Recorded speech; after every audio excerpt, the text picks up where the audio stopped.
Hello, Andy Hahn, Dr. Hahn, and hello, Robert F. Burke. How are you doing? Good. Awesome. Hi, Now, so Robert. today we are going to allow Dr. Andy Hahn to show his healing technique. And he's talked about it in the YouTube End of Suffering and End of Suffering 2.0. You guys, if you haven't watched that, do it, okay? And that's an order. Mama has spoken. But Robert, you want to tell first about what's been ailing you? Well, the main thing I can think of is, or I was telling you about, is PTSD, which I think you and I can both relate to that. Experiencing traumas. And I mean, I believe that when it comes to that kind of thing, PTSD, well, ultimately, I think everything is coming from an emotional place. I think it's just where you just can't accept the fact that something happened, Yeah. And, you try, but, What do you want to talk about? What kind of trauma you've had? You don't want to, that's okay. Oh, no. It's probably important, I guess. Oh, by the way, he's a medium, guys, and Eric, before he even knew who Eric was, would hound him, make him watch television programs or movies that he didn't want to watch. He would throw Twizzlers off the shelves and Lucky Charms and stuff into his grocery cart. And Robert is such a health nut. So right, I don't eat sweets. not like that. No Twizzlers. He talks to Eric all the time. Just and by the way, I think too that my interactions with Eric has been very emotionally healing. I'll say that for sure, because it gives you peace with knowing that, first I'll finish my statement. It gives you peace, with knowing that there's so much more than just what you're experiencing in this life. So it kind of helps to put things in perspective with the traumas and things we might experience. They're temporary, they're transient and stuff. But still, I've just encountered that the human mind, that part of us still rooted in this heavy place, it just has a hard time. It crops up and can get in the way sometimes. Yeah. And it's very difficult sometimes to recenter, to find your place of to ground yourself and that kind of thing. And, I found, I have practices and things that I have to do. Sometimes I just have to be alone when I start to find myself ungrounded, so that I can, and I've always actually been kind of the person to stick to myself anyway. So that's just part of who I am. And so I go back to how I am naturally, and it helps me to find that center again. Well, Dr. Hahn, do you want him to talk about his worst trauma, or do you want him to go through more than one? Eric, first of all, just so I can know Robert, do you know anything about what I do? Because I don't even know if you know what I do. And if you don't know, we are going to be in the same team. So I should probably tell you. And even if you do know, I should probably explain it, because some people won't. But do you know what I do at all? I mean, from what I understand, I read a little bit about you, and I understand you have a psychology background or psychiatry background. I'm not sure if it's one. I'm a licensed clinical psychologist. Yeah. Formal incarnation. Yeah. So you have that background and that expertise, and then you seem to bridge the spiritual side of things, that part of us that's more rooted in energy, into all of that. Does that make sense? Makes total sense to me. I think you're right. Let me just give you an elevator talk about what I believe, so that what we'll be doing will make sense. Is that okay? Yeah. So basically what I believe is that everything that we suffer about, I think basically suffering and trauma are the same thing. So I think trauma is when you can't handle and integrate something. Right. So post-traumatic stress is, I think, just something you can't handle and integrate. And when you can't handle and integrate something, I think that's what suffering is. So, right. So I think all healing is helping you master what you couldn't handle and integrate in the first place. And when you master it, one of two things happens. Either your problem goes away, or your suffering that's related to your problem goes away, and then you don't have any anxiety or judgmentalism or anything. You just say, okay, so that happened, but it doesn't have power over me. Right. That's the basic idea. Go ahead. Can I tell you real quick how I would define that, just so maybe somebody else could relate, I would say that mastery, in the simplest terms, is just about being okay with the fact that something happened that you couldn't control and that may have left you with physical or mental scars, but that's just something, you just have to be okay with it, and it's something that is no longer in the present anymore. And exactly. Yes, I would say what you and our definitions, except yours was slightly more wonderfully like human. Oh, you both did a great job. Yeah. So let me tell you how I think it works, because that may be what you've known before, maybe not. When there's something you can't handle and you're not okay with it, in that moment, a sensation is born, some kind of discomfort. So like if you're anxious and I say, Robert, what happens when you're anxious? And you say, oh, my heart's pounding faster, my throat's closing up. I would then say, it's not you that's anxious, it's throat closing up that's anxious. And it was born in a moment, just like Robert was born in a moment.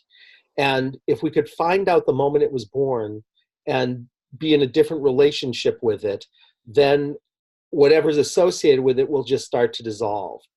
And so what I do with people essentially is I find out the most important thing for them to work on, where they're most stuck.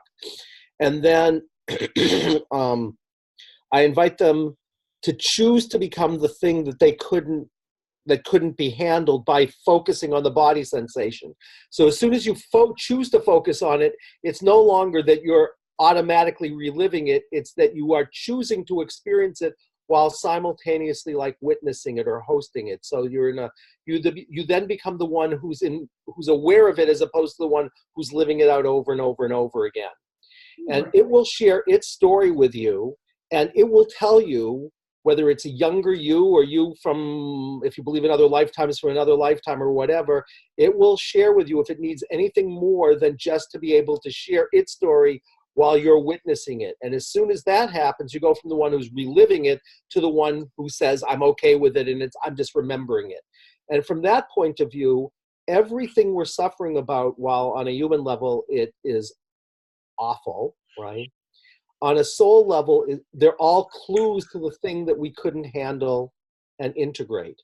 So if you have back pain, for example, and I'm working with you on chronic back pain, and it says it's energetic, on some level, the chronic back pain will be life's best clue to share with you what it is that couldn't be mastered. And so by focusing on back pain, something will come to you, and that will be whoever this is who couldn't master whatever's associated with back pain. And just by finding it, by choosing to experience it and sharing it while you're witnessing it, puts you into a different relationship with it. And that's essentially all I do. I mean, in a simple. Oh, that's all, eh? So do you want him to share? I want him to share. Robert, I want you to share only one thing, okay?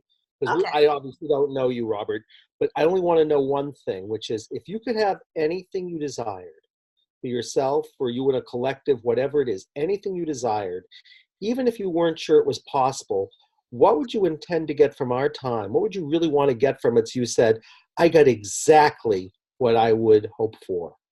That's all I want to know. And it could be one thing or it could be more than one thing. You just tell me. Then I'll write it down.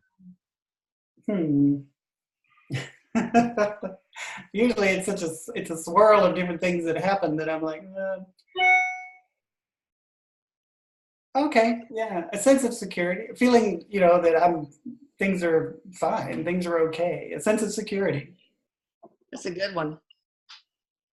Because I'll say that, when I have these episodes, because I do have these episodes where I'll be fine, and then all of a sudden things will just kind of like, I don't know, like something will click off in my brain, and then I'll feel like I don't have, like I'm in I don't know how to describe it. Maybe it's a type of disassociation or something where I'm like not really thinking of anything, but there's this feeling of, I don't know who the artist is. I don't know if it's Van Gogh or Edward Monk, where he goes. Yeah, but it's a screamer. It's like that. I think I just channeled you. You're Yeah, higher. yeah, it's like that. It's like the screamer is going on in my head, and that's the energy of what the way that feels. That's what I had right after Eric died for months and months. Of just Yeah, and it's definitely yeah. trauma induced, and it could be brought on by, you know, say for instance, I get like a pain in my neck or something, right? Then all of a sudden I'll start to disassociate because I'm like, oh my god, this pain is terrible, this pain is terrible, and then I'm like, gone, you know, and I may stay like that for weeks, you know, where I'm like freaked out or something in my head, even if the pain gets better and stuff. And I know that that's coming from just too many experiences, both physical and emotional, where, you know, my brain, the human brain, just couldn't cope with it anymore. And, you know, I can come out of it if I, you know, do meditation and yoga. And many of the things that you mentioned earlier, my way of doing that is seeing it as if I'm watching a movie, and so that I can get like a different perspective. So it's like I'm living it as Robert, but yet I feel like I'm seeing it from above that. I did that over, and you know, I don't know. I used to do that much more heavily when things were even worse. You know, now things are better than they used to be, because it used to be I felt that state constantly, where it was just this constant, always in my head, and you know, and that's gotten a lot better, but it still creeps up now and then.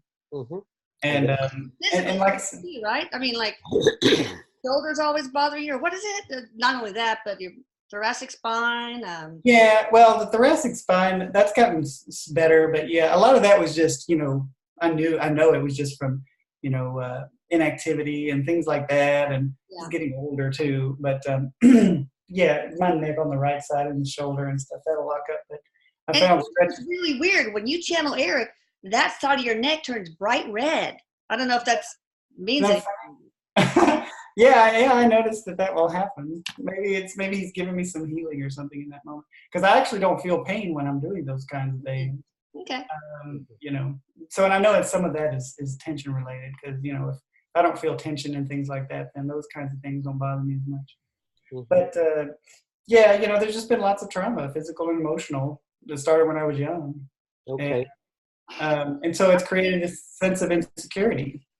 Take over the So, show, Dr. Andy. So let me just make sure. So what I get is that you'd like a sense of security. You'd like to feel like things are okay. There is some kind of thing that feels almost like dissociation. And when that happens, like you're in like something else, and it's like almost something takes over, like the screamer. You have pain in the neck, and I'm going to sneeze. And you can choose to be above it, and what I would call that is choosing to disassociate, but it might be that you're choosing to remember a time that you dissociated, so instead of staying in your body, you might have gone above it because it was just too painful, and you might have taken that on now as a way of doing things, just as a way of not feeling so bad, so you can choose to do naturally what you may have done automatically at some point, is what I'm gathering. Have I maybe understood what you're saying? Yeah, I think that's true. I think for me, a part of the when I would, you know, see myself above it and everything, it was this way of me trying to see it as if it's just a temporary experience, and this isn't, you know, going to last forever. And like that analyzing part of my mind was trying to reconcile all of that and to say, you know, it'll be okay. So it was a kind of self-soothing. And I would say that then started to become a habit, and maybe that's where this disassociation would come on, and I'd be more aware of the fact that it would come on, because in the past I wouldn't necessarily be aware that would come on. I understand. Until I would go and do meditation and see myself above it, and then I would be aware that that's what was going on. What it sounds, I mean, in my little field, there's two different words. One is called dissociation and one is called disassociation. And dissociation is when it happens automatically as a defense. Like if you're getting beaten up and it's too painful, you automatically go out of your body because it's just too painful to stay there. Disassociation, which I think you're teaching us about, is when you choose to go out of your body so you can witness something by choice because it's painful, and it gives you a sense of perspective. And it's a very wonderful tool, actually. So I think it also makes you feel like you have a little bit of power, right? You know, and what was it you said just a minute? Oh, I know what I was going to say too. And I'm sure, I don't know if other people will get this, but to me, that screamer, the picture of the screamer, that is a visual manifestation of the terror Right. that I know is in there, because there is definitely it's a kind of terror that I don't think maybe people, I think Elisa for sure can relate to that. Yeah. It's very, Well, what I'd say to you about that is sometimes it's a visual manifestation, like it's a metaphor, but right. sometimes it's literal, and you're literally remembering a time that you were in such terror that you were screaming, but you may not know that it was literal. And so those memories come back in a very particular way, and they actually are literal narratives, but of course we don't know that, so they feel more like they're just symbols or metaphors, but I can actually find that out. Mm-hmm. The way I find these things out is I use a process called muscle testing. Do you know muscle testing? Mm-hmm. I'm going to tell you then about muscle testing, because you have to understand it in order for us to do this, and then we're going to do this work. What I have to do is access the part of you that just knows what's going on, all right? And in order to do that, I have to talk to you about levels of wisdom, and I'm going to talk to you about a few of them. So the first level of wisdom is what we call the wisdom of your conscious mind. That's what you can logically figure out, right? So if I say, Robert, what's your name? And you say, I can figure that out. My name's Robert. Or I say, Robert, how much is 2 + 2? You say, I can figure that out. It's 4. But if I say, Robert, how come you have this screamer still there? And what should you do about it? You'd say, if I knew the answer to that, I wouldn't be doing this session with you. So what I'd say is the wisdom of our conscious mind, it's very limited. So we'll say it has the power of 1. But there's a second kind of wisdom. It's called the wisdom of the unconscious mind. So an image comes to you like that, or a dream comes to you, or coincidences that don't seem like coincidences. It comes in a lot of ways, this wisdom.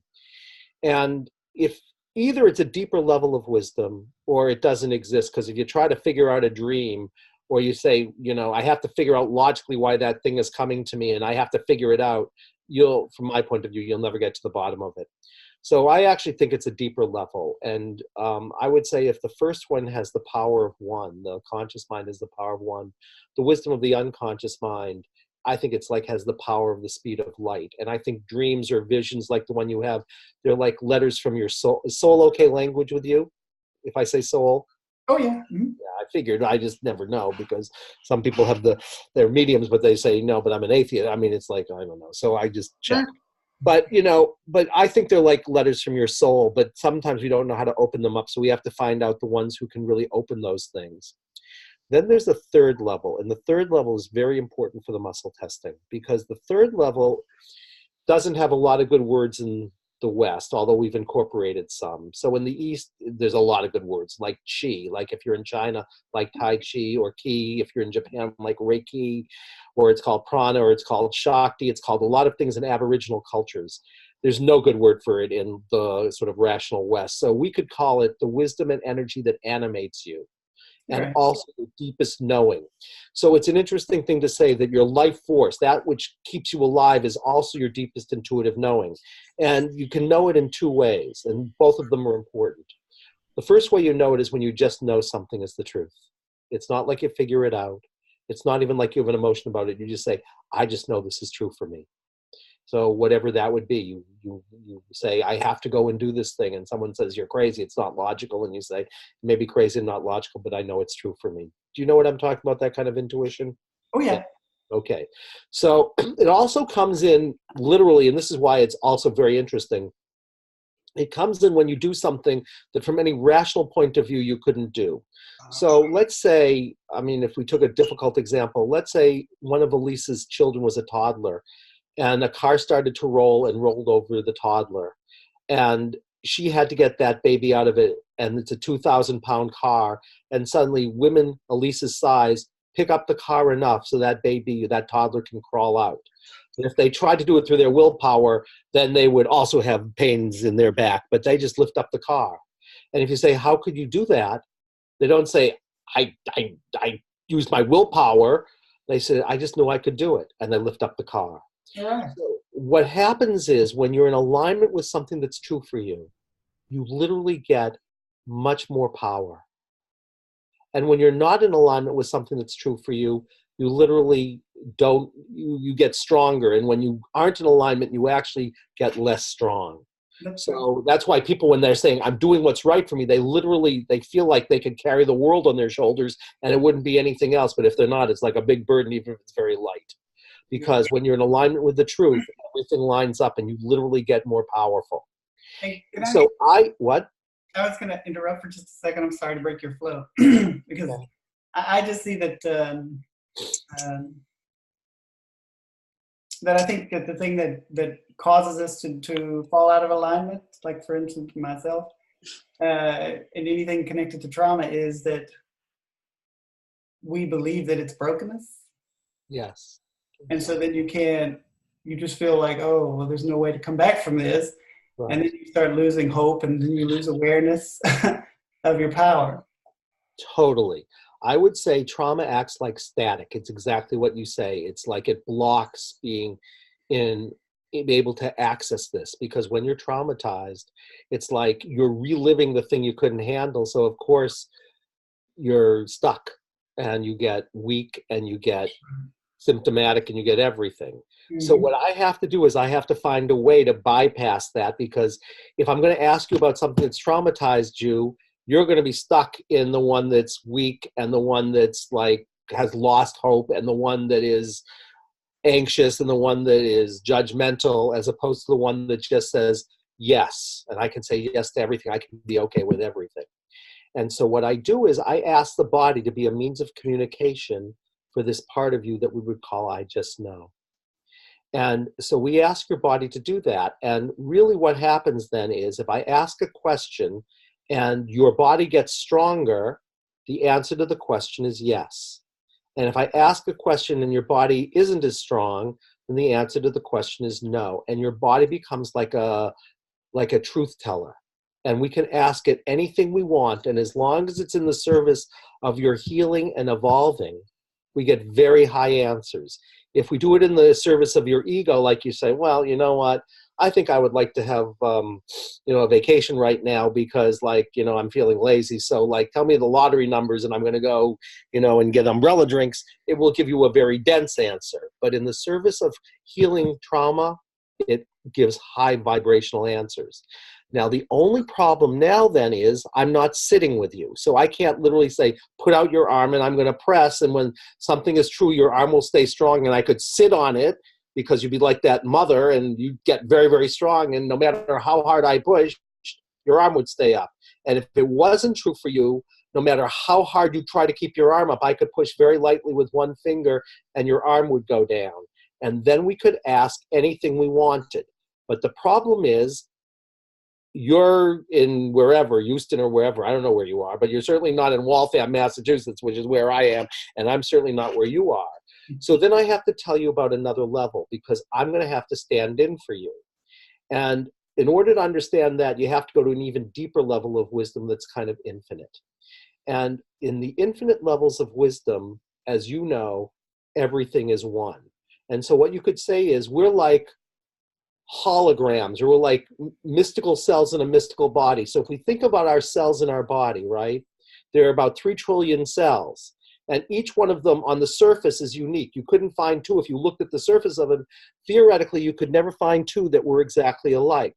But in the template, in the blueprint, they have to be exactly alike, because you could take one cell, and if you had enough information, you could clone the body simultaneously the way it is right now. So that one cell has to have access to everything, and it is everything. And it's not that information travels, it's all happening simultaneously, which is why you could clone it. Or you're an artist of some kind. I don't know if you are, but you know about holograms? Do you know about holograms? Well, if you take an enormous holographic plate like the size of the universe and you broke it into trillions and trillions of pieces, each one in this dimension, you'd never find 2 that looked exactly the same, but each one holds the whole universe. So what I do is I ask to align with the blueprint, and then I ask to become you, which I am anyway, and then I muscle test. And when I muscle test, it's like I ask to stand aside, and I ask to focus on the blueprint, and then when I say I'm Robert, it'll say yes, and when I say I'm Andy, it will say no, and I start muscle testing myself. And the way I do it, I do it a lot of ways. There are a lot of ways to muscle test. So you can do it like this, give me a yes, give me a no, and it stays strong, it goes weak. But the way I do it, which you'll be able to see, is I say, give me a yes, and my body just naturally goes forward like a pendulum. And I say, give me a no, and it goes backwards. And then I ask to stand in, so I'm muscle testing you. So it's like I would focus on the part of the template that is the mystical cell called Robert. And I would focus away from the one called Andy. And it's like I'd bring all my attention there, and you and I, from that point of view, are one. And I can ask to intentionally bring my attention specifically to that place. And then I just start getting answers as though I'm you, as best I can.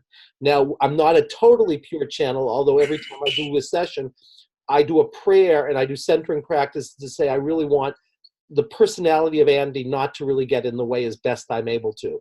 Now, the other thing to say is, ultimately, you're the expert. So if something doesn't seem right to you, you can say, Andy, you know what, I don't think so.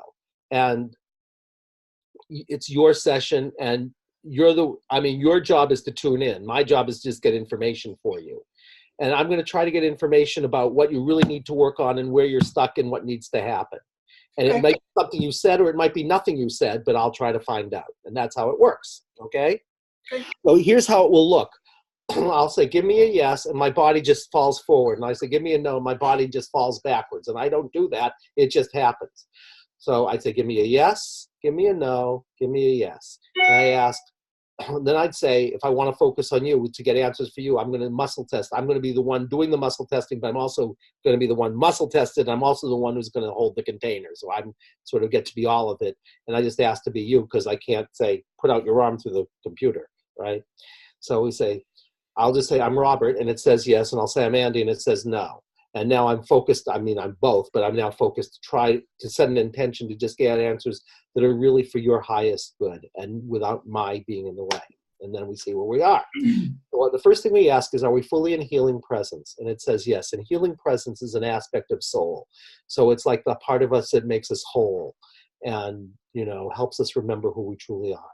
And then we're going to say, are we simply balanced? And that says yes also. And simply balanced means your body's ready to do the work, and mine is too. So it's like there are several things, like you're hydrated enough and a lot of that stuff. Because if you're not, then we get a little bit funky answers. And are we fully checked in? And that says yes also. And what that means is you've said everything I need to know so I can be of service here. Okay? So now we're going to find out what we're going to do. So we're going to say, the one we call Robert, that's you. Do you know the very best way to proceed? And we ask you. And it says no. So I'm not going to ask you what to do. You haven't said, oh, I'm supposed to do something I know. It says, you don't know the best way to proceed. So shall Andy find the best way to proceed? And it says yes. And so shall we do healing work? And it says yes. Shall we do what I would call, as Andy, a standard balance? And it says yes. And a standard balance only means that something's out of balance, but you already know because you're going like this. And I would say that means something isn't in alignment, as you would say, or something you're not able to say everything is okay. That's all this means. And it says we have to work on a place you're stuck. That's what a standard balance is. So now we're going to find out what we're going to work on. So we're going to say, the one we call Robert, you have a highest intention, and is that what we're to do? And it says yes. And now I'm going to find out what it is. So your highest intention is it any, some, or all of what you've said? And it said no. So it said nothing you said is the most important thing for us to work on. Okay? So now I'm going to find out if we can do it anyway, because it's a free will universe. Even though nothing you said is your highest intention, can we choose to work directly on any, some, or all of those things anyhow? And it says we can't do that. And there's typically only one reason, which is you're seeing the symptoms or the manifestations of a deeper intention. So this screaming isn't the problem. It arose from some other thing, and you're seeing a result of something, but that's not the thing itself. Or your lack of security, it says that's not the problem. It's the result of something else. It's like you want to build a house and there's a crack in a foundation, but you may not know there's a basement, so the house won't hold, right? That's all it says so far. So we can't work on these things, and I'm going to find out is the reason we can't work directly on them is because there is something that's more important to them, foundational to them, and affecting all of them and other things also. And it says yes to that. So we know that there's something going on, and it's affecting the thing you call PTSD. It's affecting the thing that you call I'm not okay with something. It's keeping you from feeling a sense of security. It's related to this. It's related to the stuff you talked about the neck pain, insofar as it's there, because it said in some way it's related to everything you said. That's what we know. So everything you said is kind of a clue to what this thing is, but it's not the thing itself. So let's see if you could go in and find it. You might say, oh, I know what it is, Andy, and maybe you do. So when we call Robert, could you go inside and you find it, and we ask you? It says you can't find it. So sitting there right now, in the place of everything isn't okay, you can't go in and say, oh, I know what it is intuitively, because you're in it. Well, right. So shall I find it? Yes. Do I find it intuitively? No. Do I find it on a list? Yes. So am I looking for some kind of universal pattern? Yes. So what I know what you're looking at is some kind of universal theme. So universal themes are things like neglect or betrayal, or I can't let go of something, or something so wonderful happened that I've craved it forever and I keep trying to live it out, or I'm carrying a grudge. There are all these sort of mythic universal patterns, and it says all of this stuff, the best way to get at it is to find out what that universal theme is that you're traumatized around. Or it could be violence, or it could be loss. I mean, there's like a lot of them. And hopefully we've mapped out most of them, and it says you're stuck in one of them, or more than one of them. So that's what we have to find, some kind of pattern. Are we looking for one made up of one? Are we looking for one made up of more than one, or more than one? So we're looking for one pattern. It's not like neglect and betrayal are, we're going to look at them together. We're looking for one theme only, okay? So we're going to find out what it is. So is it a standard pattern in life-centered therapy in a standard form? And it says yes. Is it some other kind of pattern, like a Jungian pattern, for example? Because there are a lot of Jungian archetypes, and those I don't spell out in my, but it says no to that. So it's something in the framework I know called life-centered therapy. So I have three categories of them. It better only be one of them, because it says you're only looking for one pattern. And I have to find out what it is for you. That's my job. And then your job is to transform it by going into it. So is it what we call a single center pattern? It's not that one. Is it what we call a major energetic pattern? It is that one. Is it what we call an identity pattern? It's not that one. So just simply so we're on the same page, a major energetic pattern means you're stuck in some kind of theme, like betrayal or neglect, or I can't let go, and it means it's done three things to you. It's made you believe things that on a deeper level you know aren't true. So let's say you would say, let's say you said, I'm not worthy of love in this place. And then you say, wait a second, I know everybody's worthy of love, but when I'm feeling this trauma, I don't believe I am. That would be an example of believing something that wouldn't be true. It means that you won't let yourself feel some feeling, and you're not a choice about expression. So it might mean that you won't let yourself feel anger, or you won't let yourself feel hurt, or you won't let yourself feel joy. And the third thing it did was it's affecting your body, which means it's either affecting your boundaries or it's literally affecting your body, and it's showing up as some kind of physical symptom. And it's all out of this one theme, whatever it is, okay? So you believe things that aren't true, you won't let yourself feel some feelings, and it's affecting your boundaries, which means you don't get to choose what goes in and what comes out. So there'll be some kind of boundary violation, which could show up as literally some kind of physical disease or problem. And it's all around whatever this theme is, okay? Now I just have to find the theme. And it's going to be one of them, and we get to the right one, I'm going to go backwards. So here we go. Split, so it's not that. Multiple, it's not that. Neglect, it's not that. Grudge, it's not that. Death wish. Oh, it's a death wish. So we have to work on a death wish. So if you were here, I'd probably do that as an induction. Let me find out if I'm to do that. Do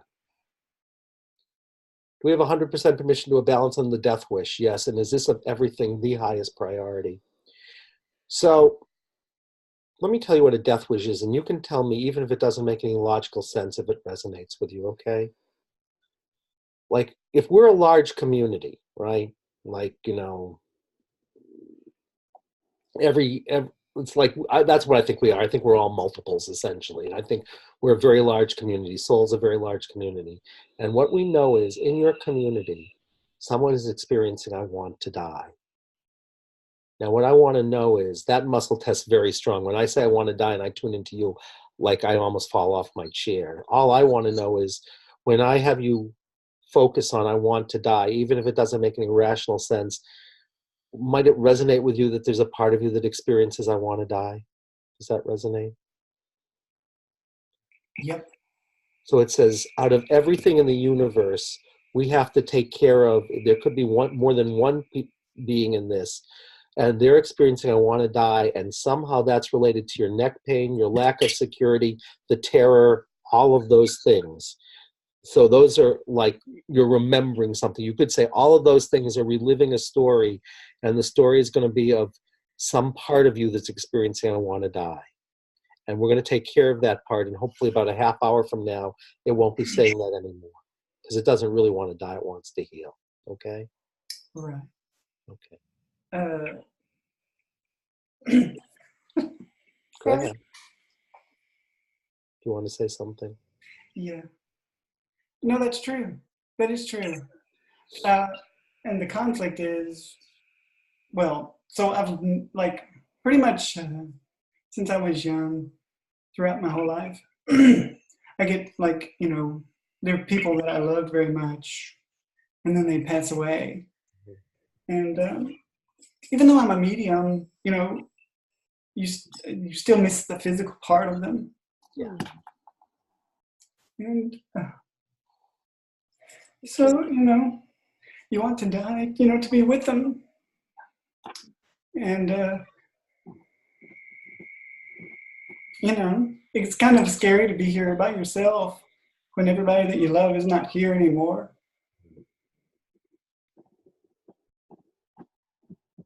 And then when they do die, it makes, there can be this feeling of,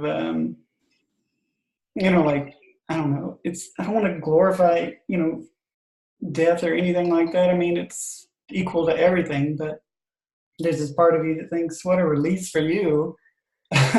We're still here, and there's still so much work and there's so much heaviness here. And, I try to always be as light as possible, but, there is that part of me that is, ever since I was young, I remember, well, really, honestly, that whole death thing, yeah, it started in my teenage years, actually, when I lost my grandmother, who I loved very much, and she was the first person that actually set me on this whole path of trying to figure out where they all go, because when she died, I didn't see a light in her anymore.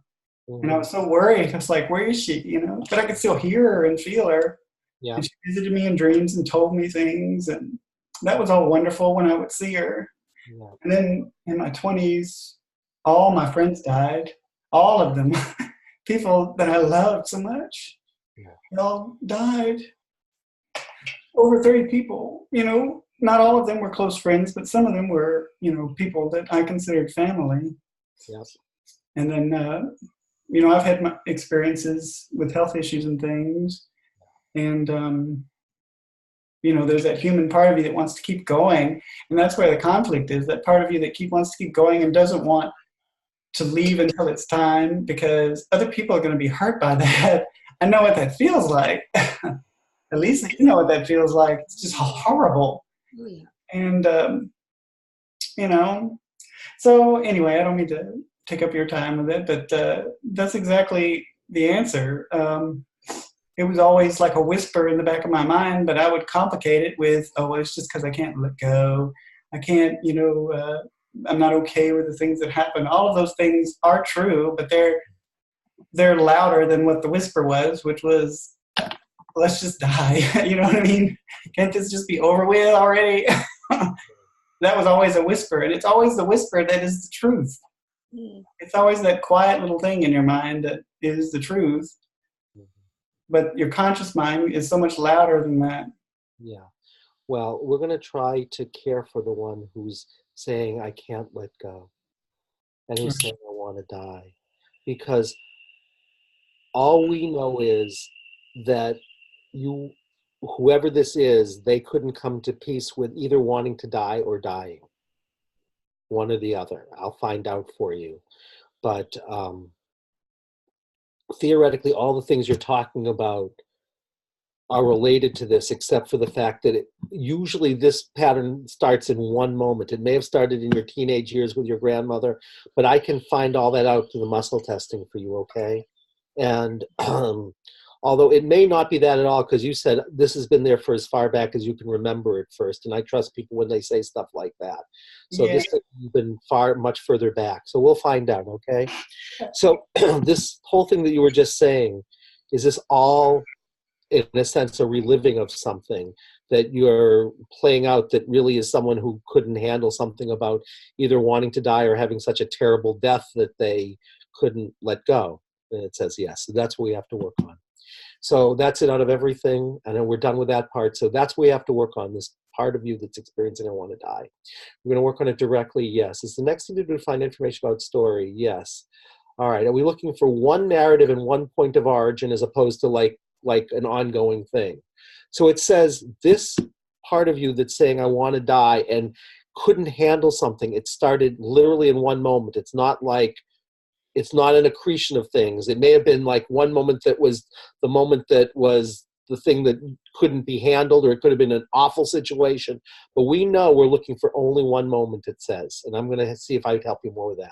We're to find out more. We're to find out what lifetime. So does it originate in Robert's lifetime? All right, so that's very interesting. It says it's nothing that happened to you. So if I say other lifetimes, I'm assuming with you that that's going to be something okay, like in reincarnation, or is that okay? Yeah. Okay, so what this is saying is everything that you've talked about here is only an echo of something that probably was worse, and probably somebody who was literally screaming like this because something so horrendous happened to the people they loved or to them that they couldn't handle it, and they probably left their body too soon, especially if it included their dying. So if they leave their body too soon, then I'll just explain this to you because I think that's somewhat what's going on. They know they're dead, but they never experience dying because they're not in their body when they die. And so it's sort of like there's no place to die from. So your experience is, I can't let go. Their experience is, I want to die. And they'll try to do to you, you will relive their story as an echo. So all the things it says you're talking about here are an echo of something that happened to this person. And we know probably that they ended up with some kind of horrendous death. And we know that hasn't happened to you yet. And maybe we can save you from further suffering. Well, can I ask a question? Sure. Why is it so important to actually live through the process of death? Because it isn't for everybody, but usually, let's say this, Elisa, let's say you have this is actually an important longer conversation, particularly given your interest in things. And there's a lot to say about this, and I'm going to say very little right now because I want to honor, time. Oh, yeah. Let's suppose you have a terrible death and you know it's going to happen to you, and you say, I don't want to feel that much pain. And you leave your body at that point, so you're still in this dimension. Like, what Robert said, I'm looking at it from above, but I'm still alive. And then they kill your body, right? You never most people's experience of dying is that they're fully in their body, and then when their body dies, it's like they leave it behind by choice and leave through the crown of their head and go to the light unless they have unfinished business. But if part of you isn't in the body when it dies, you never get to experience the dying. So it's a funny thing because you're part of the situation, so you must have died, but you're not in the body when the body dies, so you don't experience dying. So that part of you kind of gets stuck here like a ghost. Okay. It's like the spirit or that individual needs closure. There's no closure. Okay. There's no closure. There's a fracture and there's no closure, and things always stay like this. Instead of Right. Exactly. And in a different world, in a more soulful world, we call it a lost soul part. In the psychological world, we say that what happened was that there was a leaving of the body as a way of protecting yourself from that much pain because you couldn't say okay to it, right? Not like you were Christ saying, okay, you're going to crucify me, no big deal, right? I mean, it's like you're saying, I can't handle it, so you leave, and then you're stuck outside the body, and then there's a fracturing, exactly as you say, and a part of you isn't there. What, Elisa? That's it. I got it. You can go on. You may proceed. What? You may proceed. Thank you.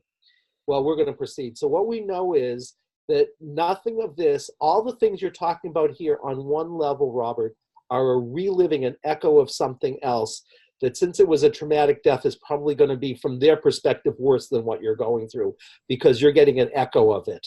So even if it's a very loud echo, what they're going to say happened to them is going to probably be worse than what happened to you because you're still alive, or they couldn't handle all of those deaths, so they killed themselves or something. We're going to find out, okay?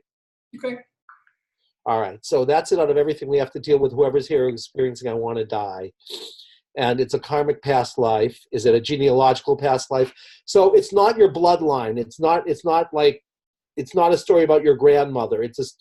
There's two kinds of ways soul comes. One is through blood and one is through energy. If it comes through blood, something happened to one of your ancestors, but it says it's not that. So this is energy. So this is like reincarnation. And something happened to you in another karmic lifetime that you're trying to master in this lifetime. And you're re-experiencing it as a way to try to remember it and master it, except we're hopefully going to do it right now. So it says it's karmic. Should we find out anything more through the muscle testing, like when it took place or where it took place or who was involved or what happened or why it happened or how it happened, or if it's a story you already know? And it says no, you don't need any more clues. The only clue you need to know is if you tell me a story about you, it won't be it. If you tell me a story about your blood relatives, it won't be it. But if you tell me a story and you're, a Native American woman and you're watching your whole family get killed and then you get massacred while you're watching it, that could be it. So, okay? I can tell you, just for a little information, a long time ago when I was like, I was a little bitty kid, like 4 years old or stuff, or so I kept seeing this person, it was in the 1800s, and I was so worried about them because they were in so much pain and there was no medicine to help them. And I remember that was the first time I was thinking, oh my God, I'm so glad I'm born now because we've got like medicine and we can help things. And I just remember that worried me so much about this life. I had completely forgotten about that. By the way, I have goosebumps. It's them. Yeah, right. I know that now. I had completely forgotten about it. I remember I talked about it for like a week or two, and my mom was like, that's not even real, Robert, blah, blah, blah. And I was like, oh yeah, I guess not. But it was so real to me because it was like it was like I was this person, and I remember how scared they were, and their family was just around them, and here's what you need to do, okay? I'm going to tell you how we're going to help them out. Unless you don't know how to help them out, that's part of the problem. All right, so here's I just forgot about them, really, until now. They're still here. Right, I know they are. You've been living out their situation, kind of, and we're going to help them out, and that's going to be a win-win proposition because they think if they can kill you off the way they died, they're going to be able to let go, and it's not true. But they're saying you're sort of living out their life, and it's time for them to let go, or do you let go of them? And I'm going to tell you how to do it. Let's find out how we get there. There's two ways. I think the most elegant way is through a body sensation, and then you'll find out everything. Should we do it through a body sensation? The other way is through trance or hypnosis. It says no to that. We have to do anything to deepen or amplify the sensation? No. Any of the setup or transpersonal questions? No. That means most people like doing it with their eyes closed, but you can do it first or third person, you'll know. And it's only this person's story. Can we find if there are there any practices to find now? No. Are you fully in state? Yes. So that means that person, they're experiencing, I want to die. That person that you saw. And they're here right now. It says you're in state, which means they're available. So if you want to, most people like doing this with their eyes closed. So if you want to do that, you can do that. Otherwise, you have to turn all your attention in.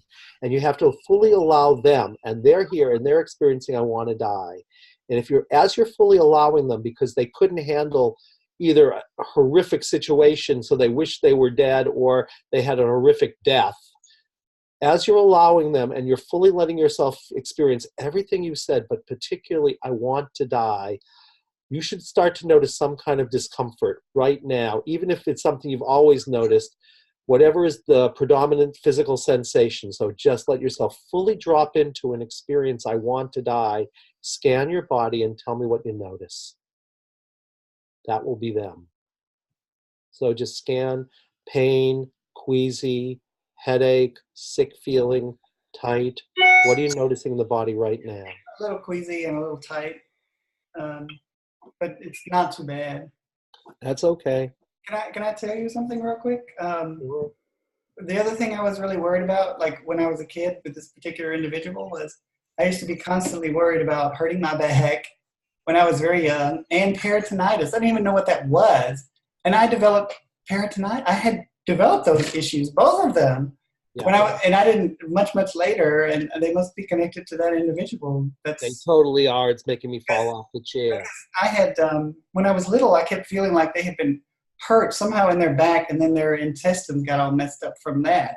like they had a big Exactly. wound or something Yep. and then I ended up like worrying about hurting my back, which I ended up doing later. Yes, that was a And total. peritonitis. Yeah, you unconsciously sort of created that in order to help this person out, believe it or not.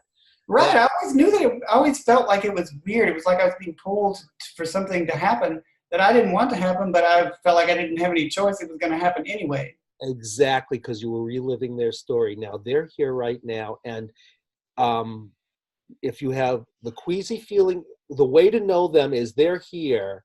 And if you're feeling the queasy feeling, that's them. The tightness is them. You're noticing anything else? Because you may not feel the hurting back. Just scan and tell me, is there anything else, or is it just really queasy and tight? Just scan.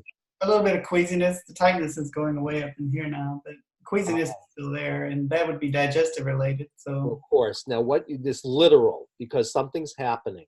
So I want you to become queasiness. That's their name until they tell you their name is something else, which, given your capacity, you might find out what their literal name is. But you just want to become queasiness, put all your focus to queasiness and the little bit of tightness that's still there, because I do think that that was right. It muscle tested. So you want to become, your new name is queasiness and tightness. And I want you to focus there. And you might become this person, or images that might come back, or just knowing what's happening. But we're going to just talk with whoever this is, and we're going to say, queasiness and tightness, that's your new name. You teach us. What have you come to share with us? Where is this beginning, this thing about completing a death or wanting to die? What's happening to you? Now you just be those two things, and just, I want you just to report whatever's coming. And if it helps, close your eyes or otherwise, but you want to bring them in because they have to share their story through your mouth. Just tell us whatever's happening. This report, just share with us.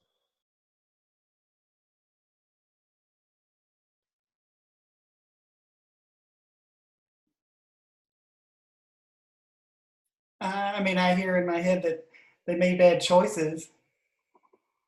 They let people down. They got hurt in the process, and they deserved it. Mm-hmm. And that's why they had to go. Mm-hmm. Yep. But they were in the process of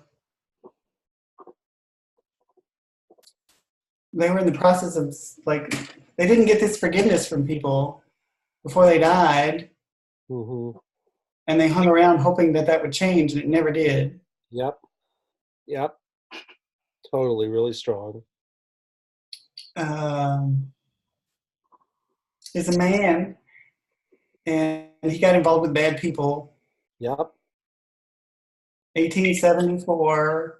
I'm sorry, I'm giving you a lot of information. This is just how it's coming through. No, just however it comes through. That's right. It's all muscle testing, really strong. And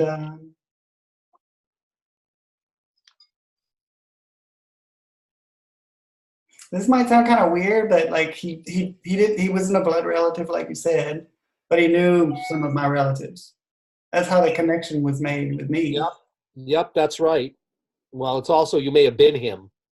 They Oh, said it was karmic, so it says it's karmic. So I have a feeling. I mean, you can check it out, but it may have been you were him, and he knew some of your blood relatives, because that often happens. That we know, there's a little circle of us, and we go through lifetimes together. right. 'Cause it's not like you're being a medium and picking up a ghost. It's like you're knowing what's happening to him, because he's like, he's a column in your temple, so to speak. Right, If that, right. That's exactly what I was about to say. Is there's this connection. This is where it feels like there's the fragment, right? Only in this sense, where I'm living as Robert. His soul is a different soul, but yet I know that they're also connected to me. yep, There's a cord there, a connection. yep, When me as a medium, I can go through and like connect with people, and when I'm in the connection, I feel like I am them, right? Because they're giving me all this information. But once the connection is gone, you know, I can use that usually will go away. It may stay for a little bit, but then it'll go away. This doesn't do that. This is always there. right. It's always there, and it's always like in the back of my mind, so to speak, more in my subconscious. In fact, a couple of days before you and I started talking, one of my guides was telling me that most of our ancestors, the things that are karmically stored in us, are in our subconscious. Mm-hmm. And that's why they're always with us. Exactly. Is it important to find out the mode of death through muscle testing? Not through muscle testing. Or Robert can find it. okay. And it is important. Yeah. He was shot Yep, he was shot. That's right. in the in the gut, back. that's why he developed. In the back. He got shot in the back, and it went through. Went shot in the back and it went through. Yep. Yeah. Beautiful. In fact, I had a birthmark on my right side where the bullet came out. Exactly. It faded, and he had peritonitis, and he died. He couldn't go. This is going to maybe sound weird to some of these people. I don't know. I guess everybody, this is on the channeling everything, but he couldn't go. He would not go to any doctors or anything because he was going to end up in jail, and he wanted to like say goodbye to people, and he knew he wasn't going to live anyway, even if he went. So he went back to people he knew. There was a woman. I don't know who she was. Mm-hmm. But he wanted this forgiveness from people before he died, and he wasn't going to get that if he went to jail. That's Well, right. what did he do wrong? Huh? What did he do wrong? He got into bank robbing, like with trains and Mm-hmm. something with trains. It was like there was with a train, they were trying to steal things off trains and stuff. And he got shot, like, during one of those things. Yeah. He could have made different choices, but that was the one. He was exciting. He wanted to do something exciting, and everything he could have done that wasn't exciting was just not going to be enough. People tried to tell him not to do that, and he wouldn't listen. He was stubborn. I can relate to some of that because I can be very stubborn too. But What about the point of death, though? What about the point of death where you didn't experience the actual death process? Is it important to go through that? I'm just trying to condense things because I don't know how much time you guys have and how much attention span our audience has. yeah, I think they'll have a lot of attention span for this, Elisa. I think they will. I definitely think they will. he was. All right. Yeah, go ahead. Go ahead, Robert. A lot of it for him is he didn't get the death he wanted. He didn't. He couldn't live through it in that way that was supposed to be like where everybody's around you and they're loved. They loved you so much, and like, you had this closure with your life. He was very young when he died, so he didn't really get to have all those things that he thought in his mind that he wanted, but that rebellious side of him wouldn't allow. And so it wasn't. There was this absence of, this is not how I wanted to go, and I refused to accept it. And nobody will give me this forgiveness I wanted. Why? Exactly. Yeah, that's exactly it. You got it all. See if there's anything else. Just check for yourself or see if that's everything he needs to share. You check because you'll know. You're very good at this, obviously. He just wanted to be heard. He's been waiting for so many years that he was sorry, and he feels like I'm feeling like crying because that's how he's like feeling, I guess, his soul, whatever, that part of him that's still human. And that was it. He just wanted to be heard. This is so weird, honestly, because like I've gone through these kinds of things with other people, with spirits, and I never thought felt there was anything like that connected to me. And they usually go through that where they just, they just like, they have this thing that they didn't get to say in the physical world, and because it wasn't said, there's no feeling of completion, and so then the energy just stays here. This little vibration stays here, waiting to be heard. Well, you just did that, which is the most important thing. But I'm gonna. He doesn't need this. Actually, I asked, so you can see if it's true, but you can see if it'll be helpful anyway. All right. Look, what we know is he stayed here. Okay. So here's what I want to invite you to do for him, which is going to be good news for you. And then you can tell me, it's saying you can go directly to the light, but I'm going to see if he needs to make amends. And if he does, then we're going to take him to the time in between lives. And he can make amends with these other people and something good will happen. But I'm getting he doesn't need to, but you can find out for yourself, okay? He doesn't. He said a lot of this was because my soul is connected to his. It's really like I'm still in this world and I'm feeling that, and so I needed to release it. Right. Well, that's what I got too, because if it said it was betrayal, right? Remember I said there were betrayal stories? in that case, you have to find some way to do forgiveness. But I asked, is it betrayal? It said no. It said the key now was he's still stuck here. So we're going to get him unstuck. And here's how we're going to do it, because he's still stuck. So be him again and go right before the moment that you die. Call all the parts back into the body. Now that you know what's happened, we're going to help him let go. So you're going to be him, or you can stand in for him if you like, and you're going to like call all the parts back into the body right before he dies, and then you're going to let yourself, or he's going to let himself fully die, and then leave the body behind and go right through the crown of the head. And tell me when that feels complete. That was weird. Okay. Good. Now you ought to be able to look up and imagine light as him. Now just go to the light, and it's like you want to do what they always say, which is to become it, to let it be embraced by it so that you are the light. And when it feels like he or you or both of you are the light, just say, I am the light, and I'll muscle test it. Just say it out loud. Really strong. Cool. That's done? Nice. Anything you need to know there? Nope. Okay. So we've got the whole story. We've completed the practice. Nice. We have to make any more connections between that and your life? Nope. All right, let's find out if it's balanced. You balance the original intention 100% on all levels? Yep. Check levels? Nope. Check intention? Yep. Okay, here's how I want you to do it. Say with all your conviction, you're going to be him. You're going to standing in for him. We're going to see if he's taken care of. Say a part of me wants to die, and see if there's any charge at all, or if it just feels like none. Say it out loud. A part of me wants to die. Okay. Now try no part of me wants to die. No part of me wants to die. That goes really strong. See if you feel different. Do you feel different now? Mm-hmm. Now, the way we're really going to know is we're going to check your field. So we want to know what happened to queasiness and whatever tightness that was there, that was him. Because if you've taken care of him, the queasiness should be gone, because that was his peritonitis and it's no longer here. So why don't you check and see if it feels different? Yeah, it's gone. Excellent. Yeah. Your back also should feel a little better too, by the way. Yeah, and I mean, it doesn't feel stiff like it had been. It's not as stiff. No. Isn't that a great thing? That is awesome. Yeah, All right, we're almost done. I have to just finish for you, okay? So let's find out if there are any lessons to learn. Are there? No. So you've learned everything you need to know. I asked like 12 questions to make sure you really got it and you can live your life differently. And there are things like, do you have to anchor it or see how your life will be different? There's a lot of questions. Do we have to ask any of them? Nope. Do you have to affirm this? No. Is it fully affirmed? That means all parts of you are in alignment with it. Deepest wisdom, highest guidance, source guides, including Eric and including this one. Anything more for this one, the one we call Robert's Healing and Highest Good, for that one, that man's, and for all before we leave this work? It says no. So is the work on this complete? Yes. Is it done? I'll just find out. Is there anything else? No. Is our work complete for now? And we're done for now. That was beautiful work, Robert. So take a moment.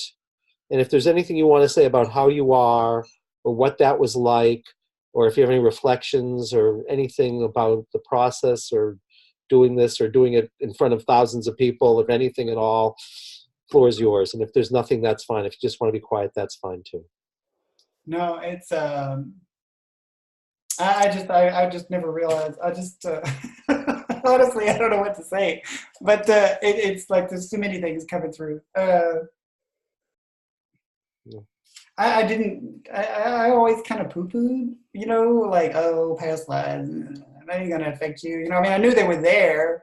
But I was like, you're living this life, I learned that was, my little Aries cockiness, I guess, because, but it was also me, I guess, in some way trying to, assert boundaries and control. And maybe avoid the memory of that life, maybe. Yeah, that too, I suppose.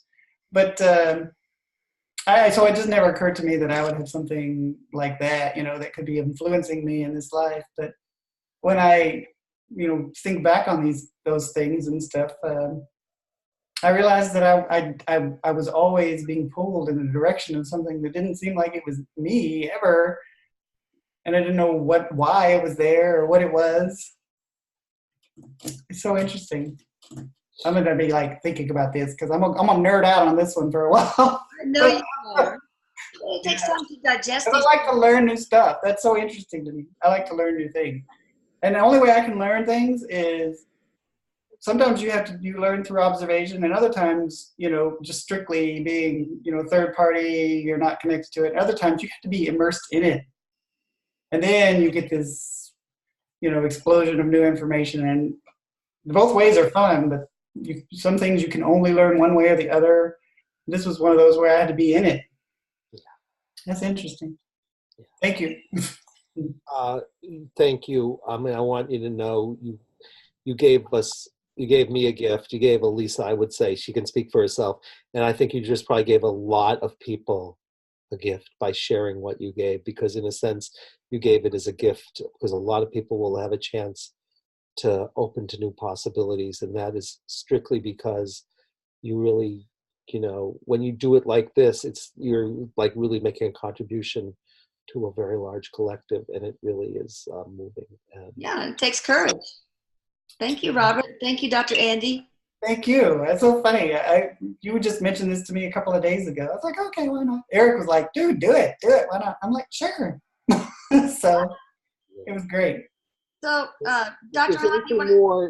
Robert, if there's anything more, once I do work with this, like with people, I feel like if you want to do anything else, or you want to ask me questions, you feel free to get in touch with me, because that's the way this works. When you give a gift like this, I sort of like want to make sure you feel cared for and that you get what you need. So thank you. Absolutely. Thank you. And perhaps if you ever come down to Houston, it'd be cool to meet in person. Oh, he will. He definitely will. So, okay. Dr. Hahn, could you tell people how to get in touch with you, and anything else you want to share? The first thing I want to share is that I think Robert really, I mean, I don't know if Robert's still there, but I am. I really want to say I think you gave a gift, and not only that, this is, we did another session which people will see that was a very, very different kind of session than this. This, believe it or not, is a much more standard session. A lot of people, their first sessions are past life death wishes, and you're extraordinary because you're so attuned that what other people know, you can speak to in a slightly different way, because, and it's funny to say I poo-pooed, other lifetimes, but, people poo-poo mediums too. So it's like, no, it's so funny. Everybody's poo-pooing somebody else. Yeah, I know. It's funny, the people who believe in aliens don't believe in curses, and the people who believe in curses don't believe in aliens, and the people who believe in aliens don't believe in other lifetimes. It's amazing to me. I say, why not open to everything, Well, for me, it was more of I think it was just me, like, trying to say, you know what, I'm not going to allow that stuff to have control over me. Because I knew that past lives exist. I had connected with my own and things like that. I just like, in my mind, I approached it as, but that life has no power over me in this one. I will tell you. But it can. Yeah, well, I will tell you, in my experience, there are a lot of people who've done an amazing amount of very good healing, but they're still stuck. And the reason they're stuck is they don't think to look beyond this life. Yeah, and I could tell you story after story after story where if you just worked in this lifetime in traditional ways, you could do unbelievably good work, but it isn't where things crystallized. Eric just gave me a good example. He said to give. He said, think about when you're around someone who's not feeling well and you're around them all the time, right? Think of that as like one of your past lives. Yeah. And that life is always like that. When you're in that energy, it drains you, right? It makes you feel bad. You feel like depressed now and things like that and all those kinds of things. And, for a human being, we look for reasons why. I mean, because we're sad that they're ill, we're this, that, and the other, but we're being affected by that energy regardless. Well, not only just affected, I mean, I think what Eric says is profoundly true, but look at your situation. Like, stomach problems. Well, it's not just like it's a heavy energy. It's a heavy energy that's playing out in, their peritonitis plays out in your gut issues, and your back pain is that you were shot in the back, and your birthmark is like, literally a manifestation of a gunshot wound that came out in a certain spot that was a birthmark. So like, I think what he says is profoundly true, but it's so laser-like. It's not just like you're in a heavy, dense energy, and you'll lose people, and he lost all these people. You'll just live out their lives in very, very focused ways, like, and all these things are clues. Your history of back pain and also your small bowel obstruction and your peritonitis, it's just all coming together. All right, I have to sign off here pretty soon, but I don't want to go without letting you, Dr. Hahn, without letting you share your information, how people can get in touch with you. All right. Well, the way to get in touch with us is our website is Life Centered Therapy, Life, L-I-F-E, centeredtherapy.com. And you can just write to us at info@lifecenteredtherapy.com. Our phone number there is 781-891-7448. That will get you to our administrator, whose name is Reza. And if you want to do work, all things sort of flow through him in terms of that. But we do work with people, and we've trained a lot of people, so you can get, you may not be able to get to me, but that doesn't, I mean, the beauty of this thing, when hopefully, I don't know, when we come to Houston, we were hoping, when we come to Houston, you can train people to do a simple version of this in a few days, That's and awesome. You get really remarkable results, so, but we'll come down, I hope, hopefully maybe in the fall or something, and, you can see it and witness it, and we'll either do a lot of healing or we'll teach you how to do it and give you demonstrations of it. And, and if you want to do trainings, we're starting a training soon. That's up in Massachusetts. So you have to come to us. It's in about 6 weeks. So it's like, if you want to come here and learn how to do this, you can come for a weekend, and it's a year-long training, but it stands by itself if you want to just experience it. And thank you so much, Elisa. You have been so supportive.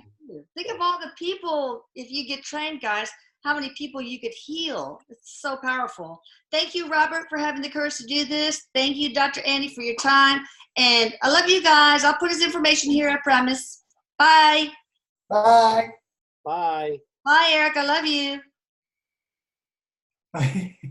He's like, love you too, Mom. I was distracted. I heard him say it, and I was like, oh.